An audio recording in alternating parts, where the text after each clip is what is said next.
Hey, what's going on? This is Ace All Freedom here. You're listening to Ace All Freedom Media 2050. This is episode 5. Chemtrails, our pilot speaks. I just wanted to start off with, by saying that, yesterday was a very heavy spray day. I was talking to a person with a like mind as myself. We're into conspiracies and things like that. Even though him and I, we're going on different paths, but we both have the same idea in mind, and that is to awaken the masses in our own way.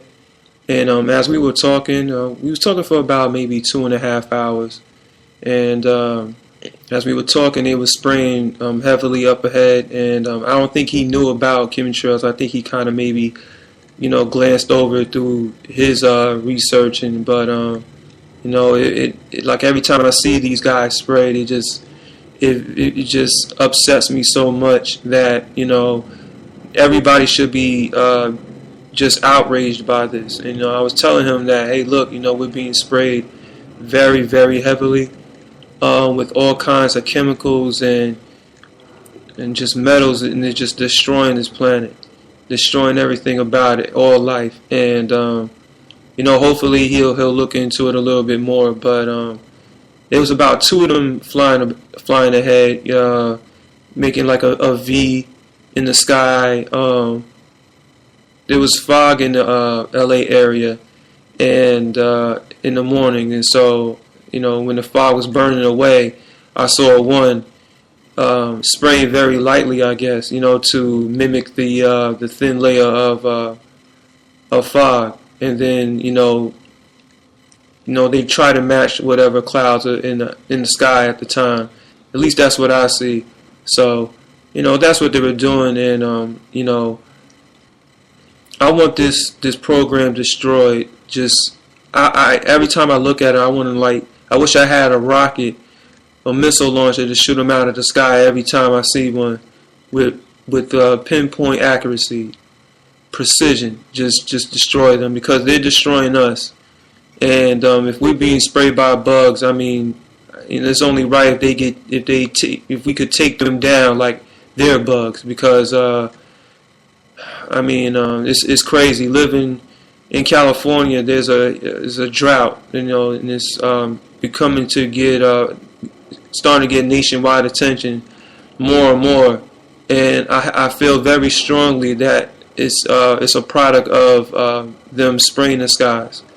They manipulate the jet stream and create these extreme weather patterns, and people who's uninformed or misinformed think it's global warming or climate change, and this is the end of the world kind of thing.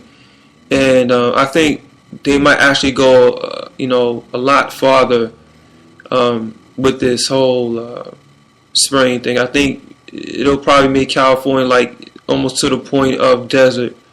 I don't know, until they decide that okay, we'll give you a little bit of rain. It won't be a natural jet stream, I don't think, for a long time with this program. And I really want to advise people who think that this is all just one huge conspiracy and that I'm kooky and crazy. Just know that if you do your research, the United States government has been doing weather experiments, since the 40s, possibly earlier than that. And maybe some of you had heard it and it was just like, oh, whatever. They've been seeding clouds forever. They've been doing this since the Vietnam War as well. Just to make sure that the United States get their way.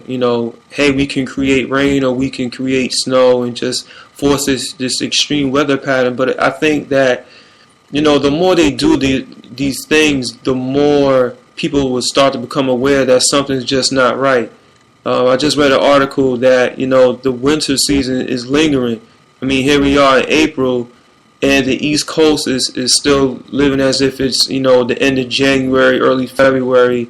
These gloomy days. The sun is barely peeking out, and if it does, you might see, a jet spraying chemtrails is just destroying the atmosphere, destroying the ozone, and just destroying the trees. The trees are just parched. You could look at the trees; they're dying. They're trying to find any way they can, get some kind of water. It's just sad. It's a sad sight, and it's also sad that some pilots are just doing these things because they're, either bought or paid for, or they've been bribed or whatever, and they don't have any regard for human life. And they're breathing in the same kind of air as well. Their kids are just dying as well. So it's a sad state of affairs, and I really strongly feel that California's drought problem is because of this. I know a lot of you, where's your proof? Well, like I said, the only thing I can tell you is that it's no secret that the government has been doing these weather experiments. But I won't speak on that too much because I need to gather more research. But it's a sad state of affairs, and I don't know what the future holds for the state of California or for the West Coast. The whole West Coast is just dry, and you have to understand that the weather patterns are extremely distorted, and this is not natural. The lines in the sky, if you just look up, they are not natural whatsoever. They're not. You haven't seen this growing up as a kid. The blue skies are no longer as blue. They're just this milky white haze. Just destroying the planet. But I want to read you this article that I ran across. It's about a pilot who's I guess he's a whistleblower now, and he's just letting the people know that the chemtrail is real, and that something drastically has to be done to this program. And I'm pretty sure they have other.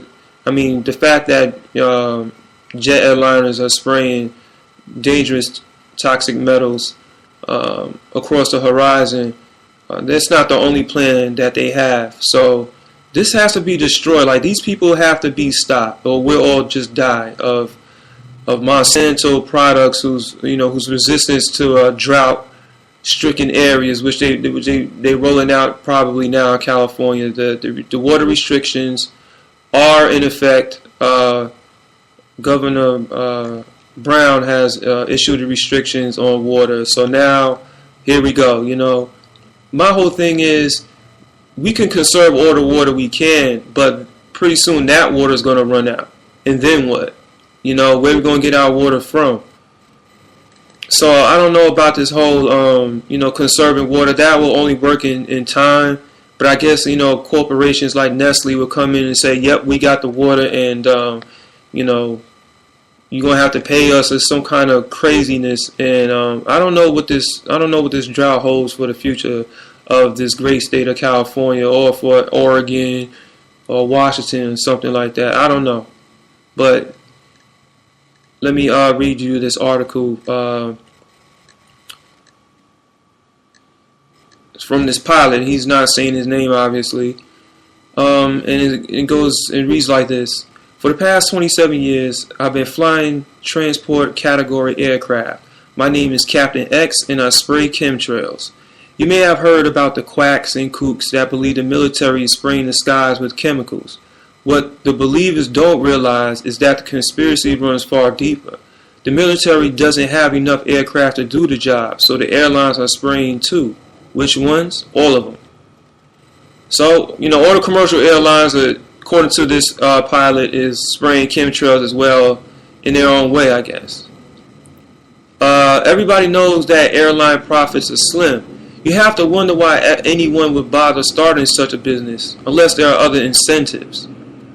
Every year, the United States Congress and similar entities around our planet earmarked billions of dollars for black projects, stuff you don't need to know about. In 2012, Congress approved $52.8 billion for black projects. Think of all the money was for spy satellites and UAVs.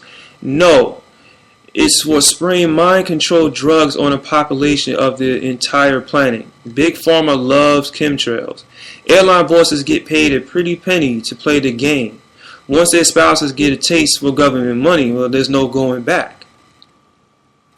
A big conspiracy needs control to keep its soldiers in line. My experience started as a freshly hired 25-year-old flight engineer for a major airline. My starting pay, $24,000 a year. During initial training, guys worried about making ends meet. On day 3, we were told we would receive additional income from special contracts. When we asked what sort of contracts, we were told to shut up. They gave us free pizza. We turned in our checking account numbers and we're told extra money would appear monthly. Remember, this was long before the days of direct deposit. About 3 weeks after ground school started, the first payment appeared. My wife noticed it first and asked what was it for. I told her I knew and didn't know. She smiled approvingly and spent a large chunk of change on a couple of Gucci bags. Then she told me we were going to buy a much nicer home. Financial control is a powerful thing. There were vague threats through the years as well. During annual training, while eating more free pizza, we would be reminded, make sure you keep your address up to date with us so we know where you live. They said it was for mailing paychecks and a company newsletter. So they wanted to know where their pilots live in case one of them said, hey, this isn't right.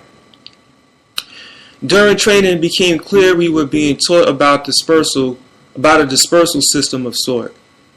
There's a lot of mysterious plumbing involved, fuel tanks that didn't feed engines, along with complicated pumps and Fetzer valves. Specific questions about purpose were ignored. Even more bizarre, none of this stuff was in our systems manual. The instructor drew diagrams on the chalkboard and told us to commit it to memory. The information was promptly erased. If we were especially attentive in class and could pass the oral quizzes, the teacher would let us slap the erasers together during recess. I really liked that part. Well, that and the free pizza. If you ask Boeing or Airbus any of this, they will, of course, deny it. I don't know about that line right there. It sounded like he was playing around, I guess. Before every flight, many trucks arrived to service the aircraft. Pay close attention to the laboratory service truck. These trucks are mostly closely guarded secrets in aviation. They are the perfect cover. Who's going to follow a honey wagon or even get near one? Lav truck? Please. More like Chemtrails service vehicle. The picture shows American Airlines blue truck. It says laboratory waste, but that's a head fake. So apparently they that's where the toxic metals and all this stuff goes into the airplane. And there's a picture here.